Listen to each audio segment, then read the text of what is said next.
ഈ പറയാൻ പോകുന്ന 5 കാര്യങ്ങൾ നിങ്ങൾ ശ്രദ്ധിച്ചു കഴിഞ്ഞാൽ നിങ്ങളെ ഉറക്കം നിങ്ങൾക്ക് നല്ല രീതിയിൽ ഇമ്പ്രൂവ് ചെയ്യാൻ പറ്റും.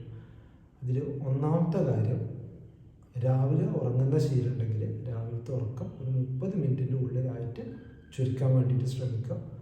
രണ്ടാമത്തെ കാര്യം, ടീ, ചായ, കാപ്പി തുടങ്ങിയ സാധനങ്ങൾ ഈവനിങ്ങിന് ശേഷം കുടിക്കുന്ന ശീലമുണ്ടെങ്കിൽ അത് ഒഴിവാക്കുക, അല്ലെങ്കിൽ കുറച്ച് നേരത്തെ, അതായത് ഒരു 6 മണി 7 മണിക്കൊക്കെ ശേഷം കുടിക്കുന്ന ശീലമുണ്ടെങ്കിൽ അത് ഒഴിവാക്കുക. മൂന്നാമത്തത്, കിടക്കുന്നതിനടുപ്പിച്ച് മൊബൈൽ യൂസ് ചെയ്യുന്ന ശീലമുണ്ടെങ്കിൽ അത് ഒഴിവാക്കുക. നാലാമത്തെ കാര്യം, ഉറങ്ങുന്നതിനടുപ്പിച്ച് ഒരുപാട് വെള്ളം കുടിക്കുന്ന ശീലമുണ്ടെങ്കിൽ അതും നിങ്ങളെ സ്ലീപ്പിനെ ഡിസ്റ്റർബ് ചെയ്യും. അഞ്ചാമത്തെ കാര്യം, ഉറങ്ങാൻ പോകുന്ന സമയത്ത് രാവിലെ ഓഫീസിൽ നടന്ന കാര്യങ്ങളും അടുത്ത ദിവസത്തെ കാര്യങ്ങളൊക്കെ പ്ലാൻ ചെയ്യുന്ന ശീലമുണ്ടെങ്കിൽ അതും ഒഴിവാക്കുക. ഈ 5 കാര്യങ്ങൾ മാത്രം കറക്റ്റായിട്ട് ശ്രദ്ധിച്ചു കഴിഞ്ഞാൽ നിങ്ങൾക്ക് നിങ്ങളുടെ സ്ലീപ്പ് നല്ല രീതിയിൽ നിങ്ങൾക്ക് ഇമ്പ്രൂവ് ചെയ്യാൻ സാധിക്കും.